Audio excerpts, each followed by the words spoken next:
Okay, I'm in my office again at my desk. Got a hat on because my hair looks crazy. And this is a bit zipped up for my taste. Okay, there we go. Okay, I have a lot to cover today. First of all, I feel bad that I didn't mention the Santa Rosa Police Department officer who died of COVID-19. So I just want to send my condolences to all of the people in law enforcement that knew and loved Mary Lou Armour. She was young and died of the virus, this fucking virus. So there's that. Then I read in the paper today, which probably everyone knows already, about Captain Brent Crozier, who's also from Santa Rosa, the Navy captain who's been removed from duty because he wrote that letter that exposed all the sailors on his vessel that were infected with the virus, and he was saying, it's not wartime and we don't need to lose soldiers. So they removed him from his duty, probably because of chain of command. He didn't follow the chain of command. He didn't keep it private because, the military likes to keep all their fucking secrets. And that is tragic. This is a, career serviceman, captain in the Navy, and now he's been removed from his duties. So that's a real pisser. I heard something yesterday, which I think the person who said it was joking, but it's worth a repeat, which is that, we're not going to need to build a wall on the southern border. Not that I think we needed to build a wall ever, but all of the people from Mexico that are here that are quote unquote illegal or don't have citizenship status are probably going to go back to Mexico because now they're out of work, because a lot of them, many of them, work in the food service business and hotels and things like that, and those things are shut down. So maybe COVID-19 solved our quote-unquote immigration issue. I don't agree with that. I think the person was joking, but there might be some credibility to that. Okay, the other thing is I mentioned and on my Facebook Live about student nurses and how they were going to call them to duty, and it's on the front page of today's newspaper, how student nurses are now becoming, actually working in the healthcare industry. So it's real. It's a real thing that happened. Okay, now I'm going to get pissed. I'm fucking pissed about this whole virus and the chain of evidence and on and on. And I'm going to start with the current sitting president and how this whole thing came to be. How he knew months before he told anyone, he told the public. And when he finally started telling the public, first thing he did was blame China. Now, I believe that China did lie about the seriousness of this virus and about how quickly it was spreading. I believe that's true. But once 45 knew, he didn't want to tell us for two reasons, I think. First of all, he didn't believe it. And second of all, he thought it would hurt his chances of re-election. So that's fucked up. So here's some issues. When did he know, and when did he let us know? And I think that's been well documented, that he knew at least 3 months before he told anyone in the public. And then he fully lied, bold-faced lies about how serious it was. And then he continued to lie daily about the exponential growth of the virus and how, it wasn't going to affect anyone and, it was going to be small and we're ahead of the curve, which was a fucking lie. We were chasing every country. So now, as the Dow tanks and unemployment rates surge, he's finally on board with the truth. And let's just talk about unemployment for 1 second. 10 million people have filed for unemployment. That's 6% of our workforce. There's never been anything like that. So Mr. Hyperbole in the White House, who likes to exaggerate every fucking thing, why don't you talk about that? There's never been anything like it. This is tremendous. This is the greatest thing ever. It's not great. It's horrible. So, and he's incapable of being supportive or soothing. He just talks about himself. And I just don't understand why it's not clear that this pandemic is as terrible as it is, in part because 45 drug his clown feet on getting us ready for the battle that we're in. And it's just clear to me. Every death is a tragedy. Every death is someone's something, someone's parent, daughter, son, sister, brother, husband, or wife. 0 deaths are, quote unquote, just the cost of this hidden enemy. The enemy is not hidden. The enemy is among us. So talking about deaths, I'm going to talk about the homeless population and how these people who are homeless are at so much risk for this virus because, first of all, it's not clean living in homeless encampments. They don't have access to soap and hot water to clean their hands, and it's just going to spread like crazy. And then this population is going to be infected, and they're homeless and they're in our communities. So as they become infected, they also infect us all, which is another reason to shelter in place. Keep your punk asses at home, people. There's no reason to be out and about. Now, I know that at least here in Santa Rosa, we don't have Instacart for the grocery stores that we like to frequent. I think maybe Safeway has it. I'm not sure. I wanted to do that research, but I didn't have time. But you need to start getting your shit delivered. Groceries, food to go from restaurants if you want to support restaurants.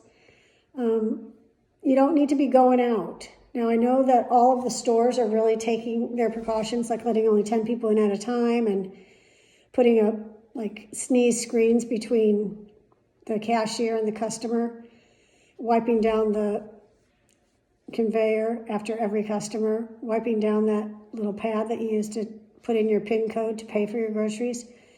I just don't know if it's enough. This thing is virulent, and it spreads wildly. And as much as I despise that clown in the White House, I know everyone doesn't, but at some point we're just going to have to come to terms with the fact that he did not do his job. He didn't tell the truth. He didn't get us warned in time.